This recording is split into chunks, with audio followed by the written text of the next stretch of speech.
Bonjour à tous, ici Catherine Calpers, sensitive. Aujourd'hui, j'ai décidé de vous parler à nouveau du point Campal. Vous verrez, on y reviendra plusieurs fois.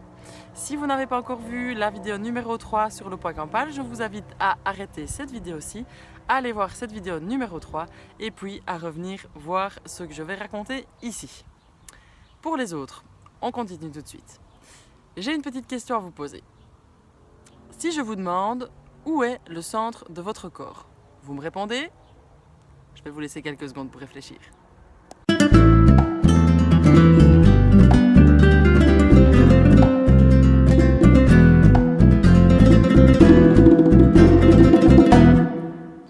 Alors, où est-il le centre de votre corps?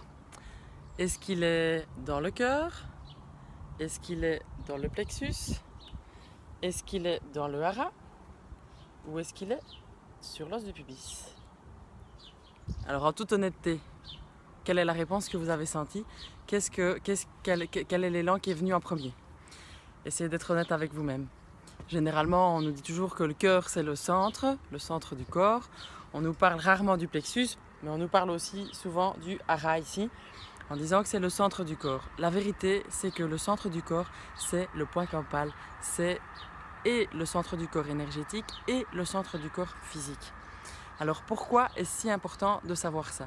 C'est que en fait, si vous considérez que le centre de votre corps, c'est votre cœur par exemple, eh bien il reste un espace en fait entre votre cœur et vous-même.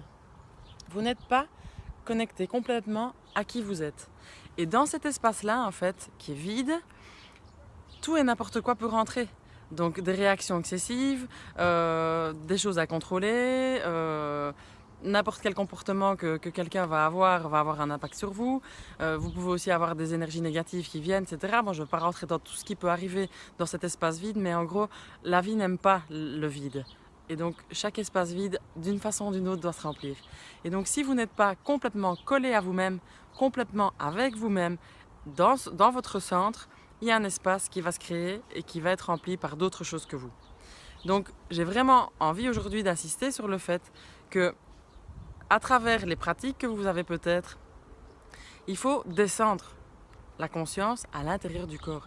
Il faut descendre le niveau d'énergie qu'on sent peut-être au cœur jusqu'en dessous, ou peut-être au plexus jusqu'en dessous, ou au hara jusqu'en dessous. Parce que sinon vous n'êtes pas carrément avec vous-même. Et ça crée pas le bonheur, ça crée pas la paix, ça crée pas ce qu'il faut pour être bien en fait.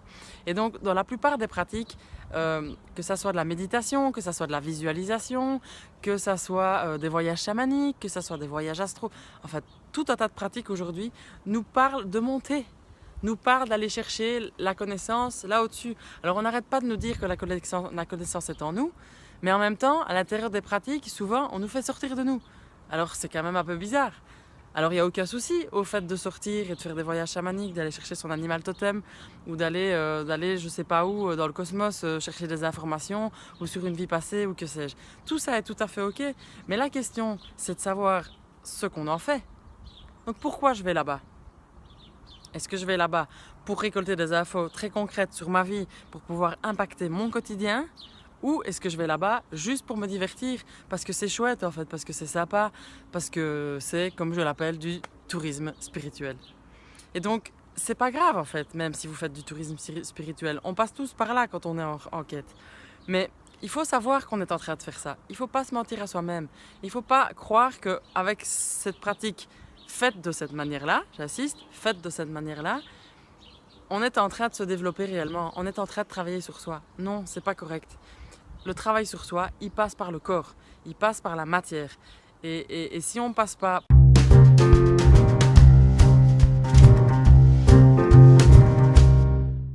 J'ai été interrompue par un petit appel, donc je reprends tout de suite. Je disais que si on ne passe pas par le corps, si on ne passe pas par la matière en fait pour obtenir l'information, elle n'est pas adaptée à nous. Elle peut peut-être être sympa, correcte à d'autres niveaux, mais peut-être qu'elle n'est pas concrètement actualisable dans notre vie.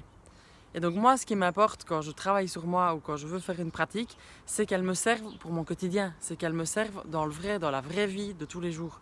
Et donc c'est ça que fait le poids campal, c'est que si on arrive à descendre dans ce poids-là et y rester le plus souvent possible, ou en tout cas pratiquer peut-être comme une méditation le fait de descendre dans ce poids-là, on peut obtenir des réponses qui sont justes pour nous. Et vous savez quoi, quand on est là, on peut aussi carrément se connecter au cosmos, mais depuis nous. Depuis notre propre axe, depuis notre propre centrage à nous, avec notre lecture à nous, de nos infos. Vous comprenez? Donc c'est tout à fait différent que juste de s'envoler et aller chercher des infos ailleurs. Donc c'est pas du tout la même démarche. Donc voilà, j'avais envie d'assister sur ça, sans critiquer aucune technique parce que toutes les techniques sont vraiment bonnes à prendre. Mais par contre, pour insister sur le fait qu'il faut savoir ce qu'on fait. Il faut savoir si on est en train de faire ça de façon tranquille, agréable, sympa pour découvrir des choses, ou si vraiment on veut bosser sur soi. Et ça fait une grande différence. Et dans tous les cas, l'information, elle est dans le corps, et en particulier dans le poids campal, parce que c'est vraiment là qu'il y a l'enregistrement de tout ce qui a été, de tout ce qu'on est, et de surtout comment fonctionne la vie ici sur Terre. Alors si vous avez envie d'aller plus loin avec ça, n'hésitez pas, vous continuez à regarder mes vidéos, je vais continuer à partager du contenu sur le poids campal et sur des choses similaires liées à ça. Donc vous likez ma page Chamanisme Sensitif, vous vous abonnez à ma chaîne.